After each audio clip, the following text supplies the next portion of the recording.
नमस्कार आप सभी लोगों को। मैं प्रमोद कौशल आप सभी का वेलकम और स्वागत है हमारे YouTube प्लेटफॉर्म जीएस ज्ञान पर। ठीक है, अभी मैंने सर्वोदय इंस्टीट्यूट पे जो क्लासेस चल रही थी उनको रोक दिया गया है और ये जो नया प्लेटफॉर्म है YouTube चैनल जीएस ज्ञान, ध्यान रखेंगे। ठीक है, हमने कह रखा है कि जितने विद्यार्थी उस पर जुड़े हुए थे वो सारे विद्यार्थी इस प्लेटफॉर्म पर मूव कर जाइए। ठीक है, और इसमें क्या है, जैसे डेली करंट अफेयर की जगह हमने वीकली करंट अफेयर का एक पैटर्न बनाया हुआ है। वहां पर एमसीक्यू पैटर्न चल रहा था, फिर उसके बाद हम व्याख्या करते थे।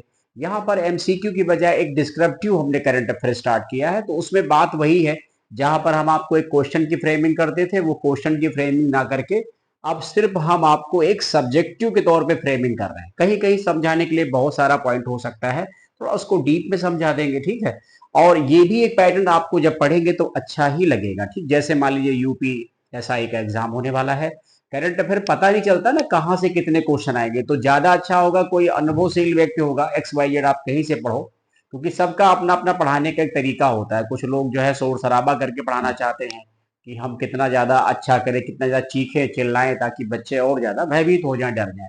ये तरीका नहीं हो सकता है पढ़ाने का। आप अपना एक बेहतर पढ़ाइए, जिसको समझ में आ जाएगा वो आपके साथ बार बार जुड़ने का प्रयास करेगा। तो ध्यान रखेंगे सभी विद्यार्थी जितने मेरे हैं यूट्यूब प्लेटफॉर्म जीएस ज्ञान, ठीक है, इस पे जितनी भी कंपटीशन से जुड़ी चीजें हैं वो सब आपको इन्फॉर्मेशन वगैरह मिलती रहेंगी। अभी थोड़ा स्टार्ट है तो बीच बीच में थोड़ा गैप होता है, इसलिए हमने कहा वीकली करंट अफेयर प्रोवाइड कर रहे हैं। तो आइए फिर आपका टाइम नहीं वेस्ट करते हैं और बात करते हैं फर्स्ट वीक सितंबर और second week of the September. ऐसे थर्ड वीक भी आएगा, बट थर्ड वीक में थोड़ा सा और अभी न्यूज आ जाएगा तो उसको हम 23 24 में उसको भी कवर कर देंगे। ठीक है, तो ये आपको क्या होगा सर, ज्यादा इसमें टाइम भी नहीं जाएगा, हमें नहीं लगता एक वीक का न्यूज आपका 30 35 मिनट से ऊपर जाएगा। हाँ, कोई पॉइंट लेंदी आ गया, डिस्कशन हो गया तो भले ही 40 50 मिनट जाए, अदरवाइज बहुत कम समय में कम समय लेंगे और अपनी सिर्फ अपनी जो बहुत खास बात है वो हम कंप्लीट कर देंगे। ठीक है, चलिए आइए देखते हैं क्या इंपॉर्टेंट है। तो जो सेकेंड वीक का न्यूज है पहले इसको देख लो। फर्स्ट वीक का ऑलरेडी आपको मिल ही गया है। ठीक है, तो मतलब कहने की यह है, देखेंगे गुजरात के राज्यपाल, यहाँ पॉइंट क्या है, ये सेकेंड वीक का आपको सितंबर मंथ का करंट अफेयर मिल रहा है। ठीक है, तो इसमें क्या लिखा है कि गुजरात के राज्यपाल आचार्य देवव्रत, मतलब कहने का है कि गुजरात के राज्यपाल को कुछ हुआ नहीं है, वो जिंदा है। गुजरात के राज्यपाल आचार्य देवव्रत महाराष्ट्र क्या करने गए, सबसे बड़ा पॉइंट ये है। तो जो महाराष्ट्र के राज्यपाल थे जिनका नाम था सीपी राधाकृष्णन, आप सभी लोग जरूर इस बात से परिचित होंगे कि वो प्रेजेंट टाइम में भारत के वाइस प्रेसिडेंट बन चुके हैं। और चूंकि वाइस प्रेसिडेंट बनने के बाद जैसे उनका रिजल्ट आया, उन्होंने राज्यपाल के पद से इस्तीफा दे दिया।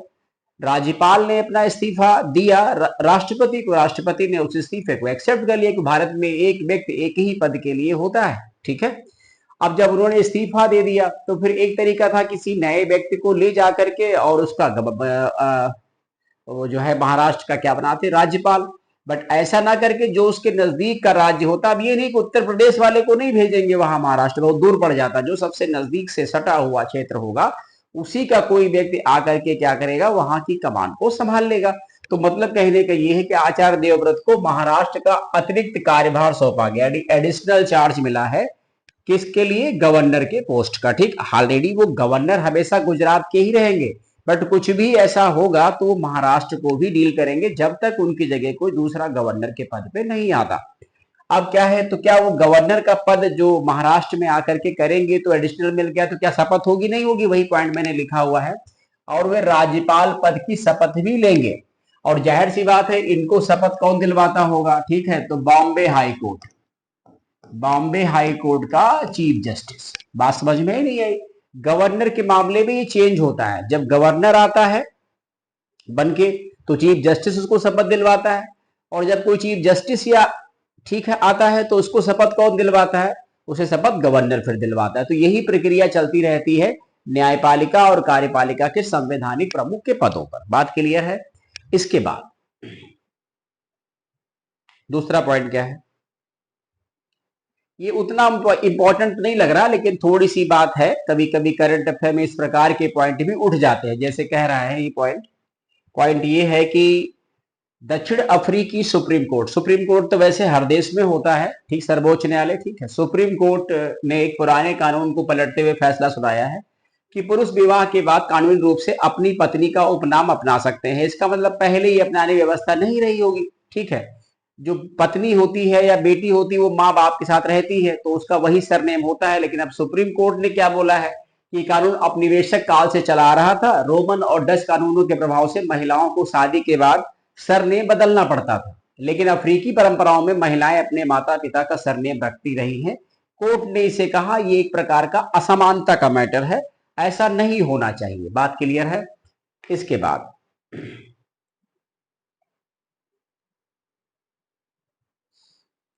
पूर्व नौकरशाही पॉइंट इंपॉर्टेंट है और हो सकता है आपके एग्जाम में आ भी जाए ना, तो ध्यान रखेंगे। पूर्व नौकरशाह मतलब ये आईएएस रहे होंगे। अमित खरे को उपराष्ट्रपति सीपी राधाकृष्णन का सचिव नियुक्त किया गया। बस यही पढ़ना है। देखिए ये हमने लिख दिया है, या कोई आपको अपनी कलाकारी में वाहवाही में थोड़ा ज्यादा बढ़ा दे, मान लो क्या बड़ा बड़ा अच्छा पढ़ा दिया हमने, बहुत डीप चले गए, देखिए ये कोई बड़ा इंडिकेशन नहीं है। जो आपका सिलेक्शन करा दे वही सबसे बड़ा खिलाड़ी होता है, ठीक है। पढ़ाते तो सब हैं ही हैं। भारत में कई अध्यापकों कमी, जब से यूट्यूब शुरू हुआ तब से दिन रात सब सुबह शाम पढ़ा रहे हैं, ठीक भी है, पढ़ाना भी चाहिए, क्या फर्क है। तो अमित खरे 1985 बैच के झारखंड कैडर के सेवानिवृत्त आईएएस अफसर है। ये क्वेश्चन हमारा इंपॉर्टेंट नहीं है, ये इंपॉर्टेंट है कि अमित खरे को अभी हाल ही में, ठीक है, किस पद पे अपॉइंटमेंट किया गया है, या फिर सीपी राधाकृष्णन के जो अभी नए नए सचिव बने उनका क्या नाम है, इतना ध्यान रखेंगे बस। और इसके अलावा कुछ पढ़ना ही नहीं आपको। यही जो पीपीटी, जैसे हमने कहा बाइलिंगुअल है, यही पीपीटी हम आपको इसका जब अभी पीडीएफ देंगे तो वो हिंदी इंग्लिश दोनों में होगी। तो इंग्लिश मीडियम वाले बच्चों को डरने की नीड नहीं है, उनको पीडीएफ जो मिलेगा, और पहला जो पीडीएफ नहीं दे पाए वो भी पीडीएफ आज ही हम सेंड करेंगे। जीएस ज्ञान यूट्यूब जो मतलब हमारा एक मतलब टेलीग्राम चैनल है जीएस ज्ञान, उसका नाम भी हमने अब चेंज कर दिया, अब सब कुछ जीएस ज्ञान से ही चलेगा। तो प्रधानमंत्री नरेंद्र मोदी ने असम की, ये पॉइंट मोस्ट इंपॉर्टेंट है, इसको थोड़ा ध्यान से पढ़ लेंगे। प्रधानमंत्री नरेंद्र मोदी ने असम के गोलाघाट जिले के नुमालीगढ़ में 14 सितंबर को दुनिया के पहले बांस से एथेनॉल बनाने के संयंत्र का उद्घाटन किया है। ये पॉइंट आप बिल्कुल रट लीजिए, एग्जाम के लिए मोस्ट इंपॉर्टेंट है। पहली बात तो मैटर नॉर्थ ईस्ट का है, वैसे भी थोड़ा इंपॉर्टेंट रहता है। सेकेंडरी प्राइम मिनिस्टर ने उसका उद्घाटन किया हुआ। अच्छा, बांस के मामले में अगर हम बात करें तो जो असम है ये नंबर 1 पे आता है ना। बांस को एक और नाम कहा जाता है, इसी को ग्रीन गोल्ड कहते हैं, ठीक है। जो बंबू है या बांस है ये एक प्रकार की घास होता है ना, समझ रहे हैं हमारी बात। तो ग्रीन गोल्ड बांस, बांस के उत्पादन में नंबर 1 कौन? असम। बांस से बहुत सारे प्रोडक्ट बन जाते हैं, देखा होगा बॉटल वगैरह बनती है, डलिया टोकरियां, बहुत आइटम सारे बनते रहते हैं, इसीलिए बांस को ग्रीन गोल्ड कहा। एक प्रकार घास है, उगती बहुत खूब है, ठीक है। तो ये चीजें ध्यान रखेंगे। तो नुमालीगढ़ में क्या किया है, ठीक है, दुनिया का पहले बांस से इथेनॉल बनाने का जो प्लांट है इसका उद्घाटन किया। ये पहली बार प्रक्रिया अपने देश में अपनाई है, देखिए कहां तक हम लोग कामयाब होते हैं, ठीक। इसके बाद अब थोड़ा सा हमने व्याख्या दे दी है, इसको आप अगर पढ़ लेंगे तो अच्छे रहेगा, बुरा नहीं है। इस अत्याधुनिक प्लांट को शून्य अपशिष्ट, जीरो वेस्ट, मतलब वेस्ट नहीं होना चाहिए कुछ, क्योंकि वो पर्यावरण को नुकसान पहुंचाता है। यहाँ बांस के पौधे के सभी हिस्सों का इस्तेमाल किया जाएगा। यहाँ बांस से एथेनॉल के साथ साथ ग्रीन यानी फर्फ्यूरल, ग्रीन एसिटिक एसिड, खाद ग्रेड CO2 और बायोकोल जैसे उच्च मूल्य वाले औद्योगिक रसायन भी तैयार किए जाएंगे। साथ ही प्लांट से 25 मेगावाट ग्रीन बिजली का भी उत्पादन होगा, ये तो और अच्छी बात है। इससे असम की जो ग्रामीण अर्थव्यवस्था है, रूरल इकोनॉमी है, उसको हर साल 200 करोड़ रुपए का बढ़ावा मिलने की उम्मीद है। अधिकारियों के मुताबिक ये संयंत्र पूर्वोत्तर के 4 राज्यों से 5 लाख टन हरा बांस प्राप्त करेगा, जिससे प्रत्यक्ष और अप्रत्यक्ष रूप से 50,000 से अधिक लोगों को लाभ होगा या उससे उनको रोजगार के भी चांस बनेंगे। प्रधानमंत्री ने इस मौके पर यह भी बताया कि भारत ने 2014 में जहां सिर्फ 1.53% इथेनॉल ब्लेंडिंग की थी, वहीं 2022 में ये आंकड़ा 10% तक पहुंच गया। 2025 के लक्ष्य को समय से पहले ही हासिल कर लिया गया है, ठीक है। एक बात तो ये हो गई। इसके अलावा क्या है, एथेनॉल उत्पादन में भारत की स्थिति देखेंगे, ये विश्व में कहां पर कैसे डिजर्व करता है। तो एथेनॉल उत्पादन के मामले में अमेरिका सबसे आगे है, सेकंड नंबर पर ब्राजील है, जबकि भारत तीसरा सबसे बड़ा उत्पादक देश है। ये रैंकिंग है, इसको हम आपको हाईलाइट कर दे रहे हैं, ये रैंक वाला क्वेश्चन है। थोड़ा इसको ध्यान रखिएगा। देखिए हमारा कोई इंटेंशन नहीं है कि आपको बड़ी लंबी न्यूज दी जाए, बट कुछ ईवीएस के पॉइंट्स आप से या हमें लगा कि ये हम पॉइंट ऐसा आपको पढ़ा सकते हो जो इंपॉर्टेंट है। तो इथेनॉल उत्पादन में नंबर 1 पे अमेरिका है, सेकंड नंबर ब्राजील, हम बताएंगे इसके सोर्सेज भी क्या क्या, थर्ड नंबर पे इंडिया है। 2024 के आंकड़ों के अनुसार अमेरिका ने लगभग 16.1 बिलियन गैलन एथेनॉल का उत्पादन किया है, जबकि ब्राजील का उत्पादन 8.8 बिलियन गैलन था। भारत ने भी इथेनॉल उत्पादन और उपभोक्ता के तौर पर अपनी जगह बनाई है। भारत सरकार बढ़ते तेल और पेट्रोलियम आयात की समस्या के समाधान के लिए कई उपायों पर विचार कर रही है, जिनमें नवीनीकरण ऊर्जा स्रोतों के विकास को बढ़ावा देना और गैसोलीन के विकल्प के रूप में इथेनॉल का उपयोग शामिल है। सरकार को उम्मीद है कि वित्त वर्ष 2024, ठीक है, वित्त वर्ष 24 तक नियमित गैसोलीन में 20% एथेनॉल मिलाया जा सकेगा। क्योंकि एथेनॉल गैसोलीन से सस्ता है, इसलिए सरकार का कच्चा तेल आयात कर पाएगी, जिससे सालाना लगभग 4 अरब अमेरिकी डॉलर की बचत होगी। मतलब कहने का ये है कि जो पेट्रोल डीजल हैं ये हमारे मतलब ट्रेडिशनल सोर्सेस हैं। अब हम नेचुरल सोर्स पे बात करेंगे या जीवाश्म या ऐसे बात करेंगे जो भविष्य के लिए हमारा ईंधन होगा, जैसे एथेनॉल वगैरह।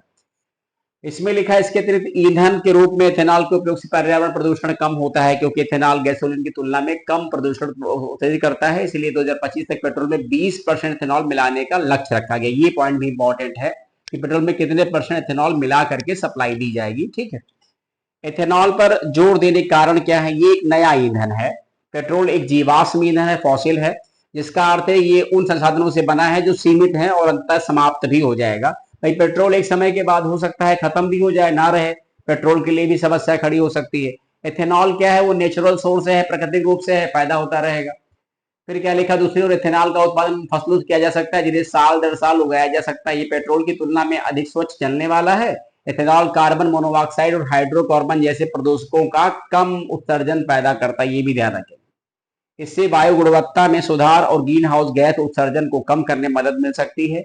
इसका उत्पादन घरेलू स्तर पर किया जाता है। इथेनॉल उत्पादन ग्रामीण क्षेत्रों में रोजगार पैदा कर सकता है, जहां कई मकई, ठीक है, जहां पर मकई और गन्ने के खेत स्थित है। यानी मकई गन्ना जो है आपका क्या है, मक्का और गन्ना, यानी मेज और जो है शुगर केन, ये इथेनॉल का मेन सोर्स निकल के आया। ठीक है, बस इतनी सी बात यहाँ हो गई। एक क्वेश्चन और अच्छा बढ़िया पॉइंट है, यूपीआई से जुड़ा है। यूपीआई शायद जरूर आप सब लोग जानते हैं, यूनिफाइड पेमेंट इंटरफेस होता है। यूनिफाइड कभी कभी फुल फॉर्म भी आ जाता है यूपीआई का।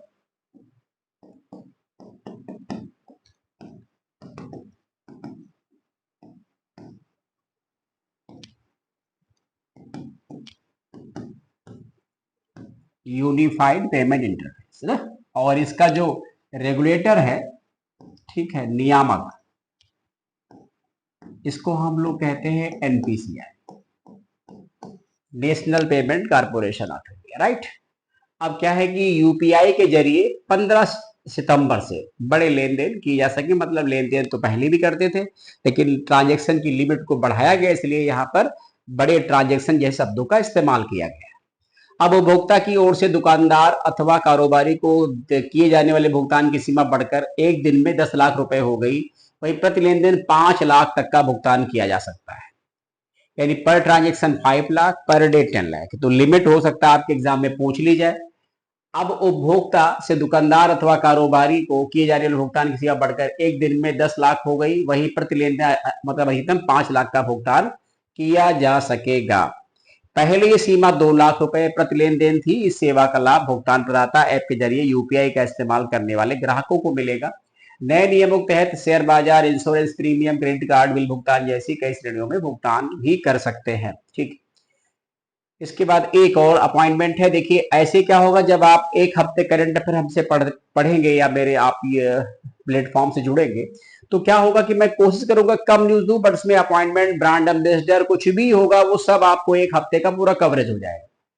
कह रहे हैं कि भारतीय विदेश सेवा यानी आईएफएस, इंडियन फॉरेन सर्विस की अधिकारी परमिता त्रिपाठी को कुवैत में भारत का अगला राजदूत नियुक्त किया गया है, एम्बेसडर, राइट। राष्ट्रपति, ये थोड़ा नेपाल का मैटर है और हमें लगता है नेपाल का मैटर आपके एग्जाम में जरूर आ सकता है, थोड़ा ध्यान रखना। क्योंकि नेपाल में 4 दिन में जो एक जेन जेड मतलब जनरेशन है, या 13 से 28 साल के जो युवा है, उन्होंने पूरी पूरी सरकार को ही घुमा दिया करप्शन के मामले में। इंस्टाग्राम, सोशल मीडिया, यूट्यूब वहां बैन कर रहे थे, जो एक प्रकार से उन बच्चों को रोजगार का साधन था। बेरोजगारी चरम पर वहां भी थी, भ्रष्टाचार भी पीक पर था।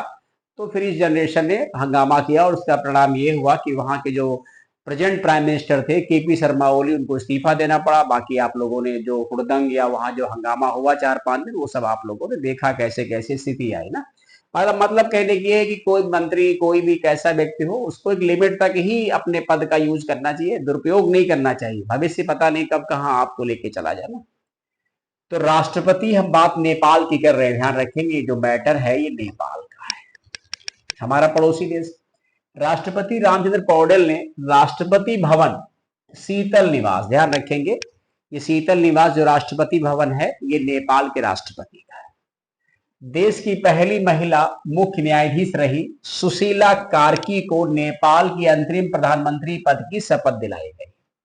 अब ध्यान रखेंगे नेपाल में ये पहली महिला पीएम है और नेपाल की ये पहली महिला मुख्य न्यायाधीश भी रही है, ये भी आप ध्यान रखेंगे।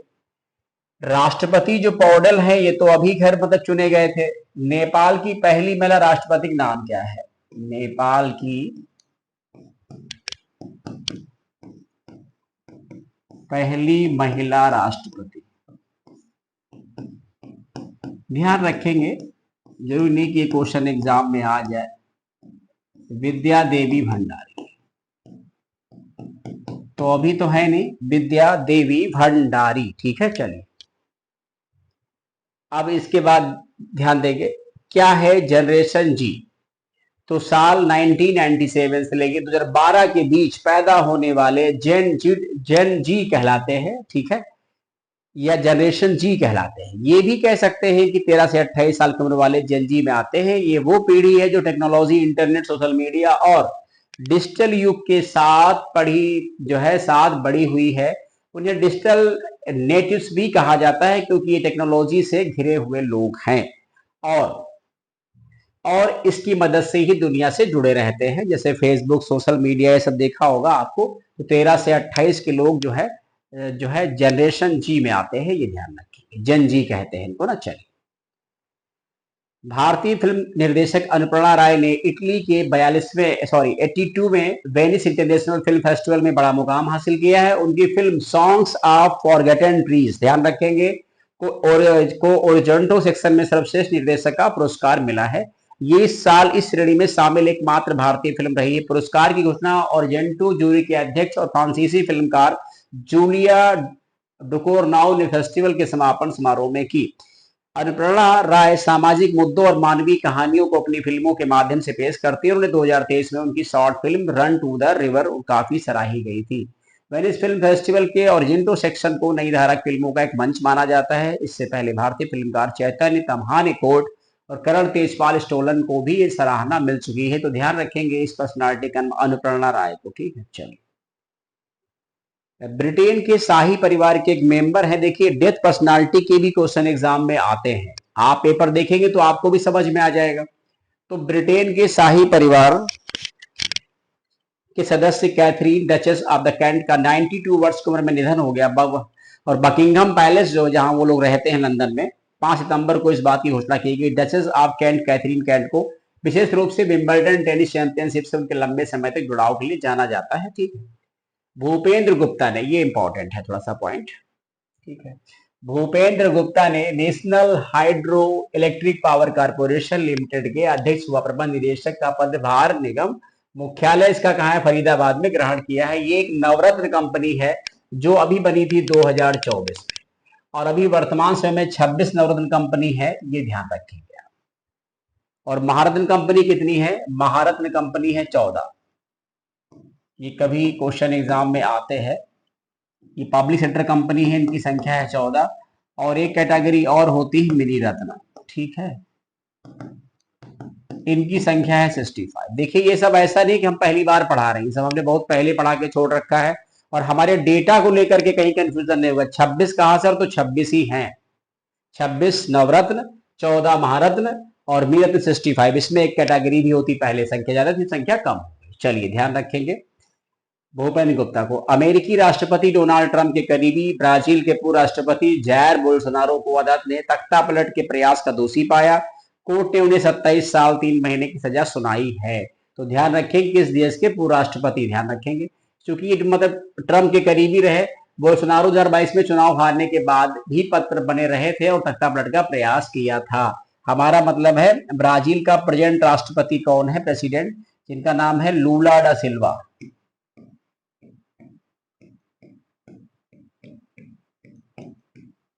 लूला डा सिल्वा। ये क्लोज नहीं है उनके, ट्रंप के वो क्लोज थे।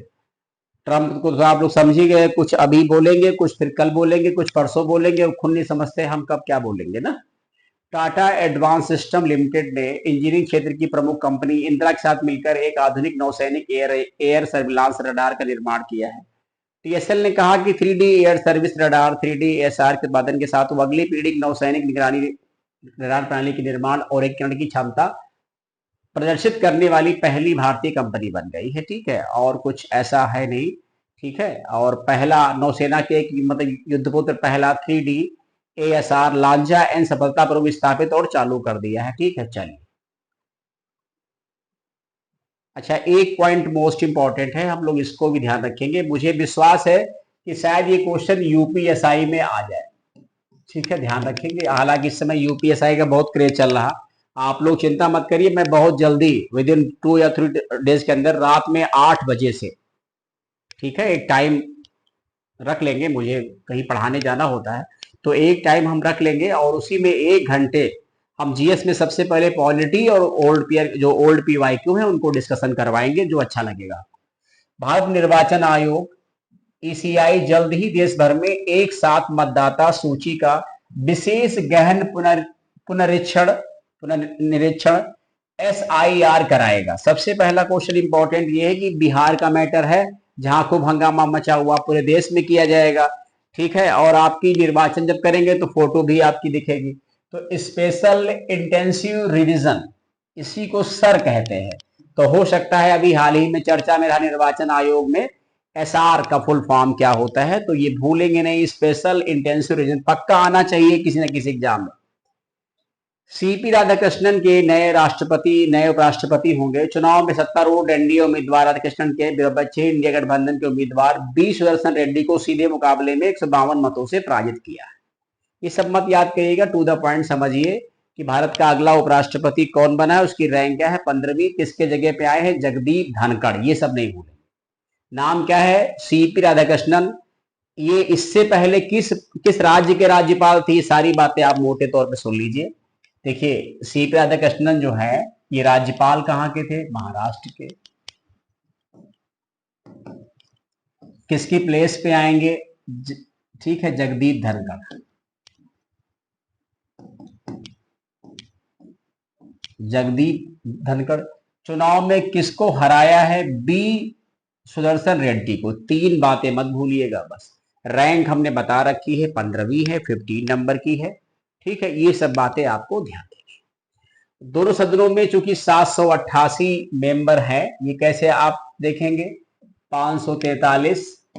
ठीक है, अब राष्ट्रपति में उपराष्ट्रपति में यही बड़ा खेल है भाई। उपराष्ट्रपति में क्या हो जाएगा, यहां हो जाएगा 245, क्योंकि राष्ट्रपति में क्या होता है, सबके सब इलेक्टेड, और उपराष्ट्रपति में क्या होता है, सबके सब इलेक्टेड हो चाहे नॉमिनेटेड हो। ये आप जोड़ लेंगे तो ये आपका डेटा यही आ जाएगा। बात समझ में आई नहीं आई। लोकसभा के 543 सांसद, अब कोई मनोनीत नहीं होता है। राज्यसभा में 233 इलेक्टेड और 12 मनोनीत मिला के 245 जोड़ देंगे। इसमें 7 सीटें भाई रिक्त है, तो उससे मतलब ही नहीं है, 7 बाहर कर दो। जब रिक्त ही है तो कितना बचा, 781 बचा। मतदान के लिए अधिकृत थे, इनमें से 767 ने वोट डाले। मतलब कहने का यह है कि 767 ने तो वोट डाले, इसका मतलब इधर से 3 यानी 14 लोगों ने, ठीक है, 14 लोगों ने मत ही नहीं डाला, 15 के वोट ही रद्द हो गए, तो 14, 15, 29 को और आप निकाल दीजिए, यही मतलब हुआ। अब कुल अधिकृत 752 वोटों में से राधाकृष्णन को 452, बी सुदर्शन रेड्डी को 300 वोट हासिल हुए, काम खत्म हो गया। एक अपॉइंटमेंट और बहुत बढ़िया आ गया, ये भी देख लीजिए, मोस्ट इंपॉर्टेंट क्या लिखा है, एनएसई फुल फॉर्म क्या होता है, नेशनल स्टॉक एक्सचेंज। इसका हेडक्वार्टर है मुंबई, नेशनल स्टॉक एक्सचेंज। इसके न्यू चेयरमैन श्रीनिवास इंजेती, भूलेंगे नहीं, श्रीनिवास इंजेती। कार्यकाल 3 साल का होता है। एनएसई बीएसई दो हमारे स्टॉक एक्सचेंज प्रमुख हैं जिनका रेगुलेटर सेबी हुआ है। ठीक है, चलिए। थाईलैंड में वरिष्ठ नेता अनुतिन चारनविराकुल देश के प्रधानमंत्री बन गए हैं। अनुतिन ने पैतोंग टान सेनावात्रा का स्थान लिया है, जिन्हें पिछले सप्ताह कोर्ट ने सस्पेंड कर दिया था, हटा दिया था। तो थाईलैंड के नए पीएम का नाम भी ध्यान रखेंगे। मौजूदा सत्र में Aryna Sabalenka WTA world tennis association tour पर सबसे ज्यादा खिताब, सर्वाधिक मैच जीतने और सबसे ज्यादा अंक हासिल करने वाली खिलाड़ी थी, पर 2025 में उनके हाथ में ग्रैंड स्लैम की ट्रॉफी नहीं थी। ऑस्ट्रेलियन ओपन, फ्रेंच ओपन के फाइनल में वो अमेरिकी खिलाड़ियों से हार गई, पर सत्र के अपने तीसरे ग्रैंड स्लैम फाइनल में उन्होंने खिताब जीतकर अपनी बादशाहत को और मजबूती दी। उन्होंने ग्रैंड स्लैम में 100वीं जीत भी दर्ज की है। आर्यना सबलेंका की बात कर रहे हैं, ठीक है। तो ये ग्रैंड स्लैम 4 होते हैं ना, ठीक है, आपने देखा होगा, फ्रेंच हो है, ठीक है, यूएस है, ठीक है, ऑस्ट्रेलियन है और विंबलडन है। ये भारतीय पुरुष कंपाउंड जो है तीरंदाजी में, ठीक है, टीम ने विश्व चैंपियनशिप पहला स्वर्ण पदक जीतकर इतिहास रचा, ये इंपॉर्टेंट है। तो ये ऋषभ यादव, अमन सैनी और प्रथमेश फुगे का क्वेश्चन आ सकता है कि ये तीनों बंदे किस गेम से जुड़े हुए हैं या इन्होंने किसको हराया है। तो ये फ्रांस के प्लेयर्स को इन लोगों ने हराया, ठीक है। इसके अलावा दिलप्रीत सिंह का ये क्वेश्चन इंपॉर्टेंट है क्योंकि बात हो रही है हॉकी एशिया कप की ना। तो दिलप्रीत सिंह के 2 गोल की मदद से भारतीय पुरुष हॉकी टीम में दक्षिण कोरिया को फाइनल में 4-1 से हराकर चौथी बार एशिया का खिताब जीता है और अगले साल होने वाले विश्व कप के लिए भी क्वालिफाई कर लिया। इन खेलों का आयोजन बिहार के राजगीर में किया गया। तो ध्यान रखेंगे कि अभी हाल ही में हॉकी एशिया कप के देश ने जीता, तो इंडिया ने हराया किसको, साउथ कोरिया। एक बात ये समझ में आ गई ना, भारत ने इससे पहले 2003, 2007, 2017 में एशिया कप जीता था। ये दक्षिण कोरिया के बाद सर्वाधिक खिताब जीतने वाली दूसरी टीम बन गई भारत। अब बात करते हैं वुमेन्स हॉकी एशिया कप। देखिए, एक पुरुषों का हॉकी एशिया कप हो गया, एक महिलाओं का हो गया। महिलाओं में क्या है, इसमें क्या हुआ है कि जो चाइना और इंडिया फाइनल में थे, तो इसमें चीन ने इंडिया को हरा दिया है, बस ये बात ध्यान रखेंगे। पुरुषों वाले में क्या हुआ है, दक्षिण कोरिया को हमने हराया है, महिलाओं वाले में चीन ने हमको हराया है। चलिए, तो इतनी बात समझ में हमें लगता है आपको आ गई होगी। और ये आपका सेकेंड वीक जो है सितंबर मंथ का करंट अफेयर है, जो मैंने कोशिश की कम समय में समाप्त हो जाए। पढ़िएगा, कमेंट करिएगा, बताइएगा कुछ भी लगता है। देखिए, थोड़ा सा मैं अभी समय नहीं दे पा रहा हूँ कि प्रॉपर अच्छे से पीपीटी बन जाए, बट कोशिश है, कुछ ना कुछ इन्वेंशन करते रहते हैं। उसमें हमारे कुछ हमारे जो बहुत खास विद्यार्थी का भी सपोर्ट है, उसका भी धन्यवाद। तो मतलब कहने का ये, हम पूरी कोशिश में लगे हैं। मेरे साथ तो हमेशा विद्यार्थी ही रहा है और वो मेरे लिए सबसे बड़ा एक प्रकार का मेरा असेट है ना। तो चलिए, थैंक यू सो मच। पढ़ते रहिए, कमेंट करिएगा, बताना कोई कमी है तो फिर मैं उसको इम्प्रूवमेंट करूंगा।